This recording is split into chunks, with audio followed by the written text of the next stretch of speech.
Elder Scrolls Call to Arms was released in 2019 and enabled us to bring the world of Tamriel to our tabletop, go toe-to-toe with Draugr and reenact the Stormcloak Rebellion.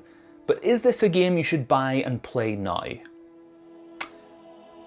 Yes. If you're a fan of Elder Scrolls, if you want a new miniature wargame that can be played competitively, solo, cooperatively, or against AI and has amazing miniatures, then Elder Scrolls Call to Arms is for you.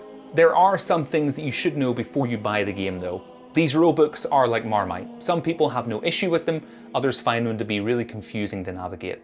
At the time of making this video, they are working on a reworking or a reorganization of the rulebook, so if you want to start trying out the game, but you don't want to buy the current version of the rulebook, knowing that there's an updated version with errata included on the way, then you can actually get your hands on it for free as a PDF download on Modiphius's website. One other criticism I have of this game is that it can be pretty expensive.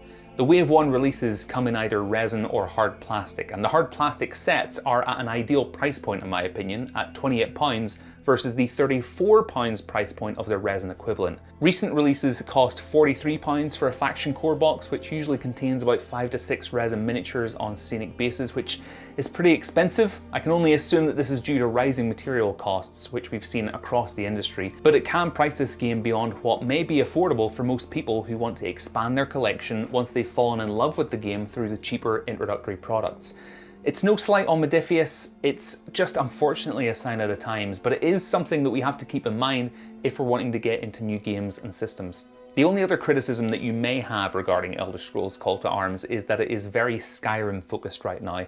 At the moment we've got factions like the Stormcloaks, the Imperials, the Dawn Guard, the Dark Brotherhood and many more, and really they're all amazing, they're fantastic releases, but don't get into this game expecting to find your favourite niche character from Morrowind. They may visit other regions in time, but at the moment we haven't seen any non-Skyrim based factions teased. Now those are all the criticisms that I would have for the game that I think it's helpful for you to know.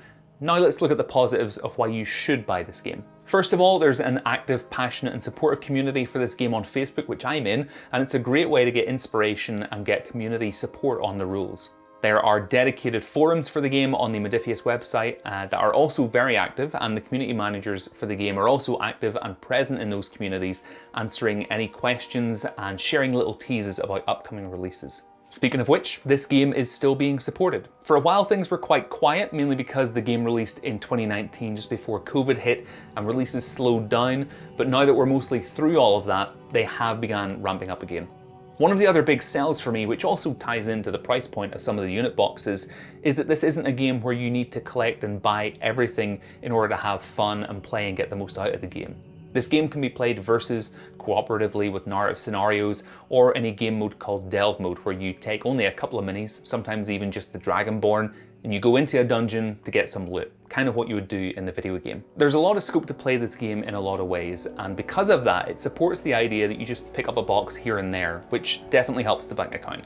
I've played this game solo and cooperatively. It's a ton of fun. They've got great narrative expansions where you can play out a campaign reenacting the war for Skyrim with the Legion fighting against the Stormcloaks, which is a lot of fun. If you're a fan of Elder Scrolls and you're intrigued by this game, I definitely recommend checking out the free rulebook PDFs and seeing if the gameplay is something that you like the sound of. And if you're thinking of buying the game or any of the releases from Modiphius's online store, feel free to use code TabletopHub. You'll get yourself 10% off, and a little bit comes across here to support the content here in the channel. In the meantime, check out this video right here if you want to see a solo battle report to see what the game is like to play, or if you want help on knowing what you should buy for the game, you can check out my buyer's guide right here.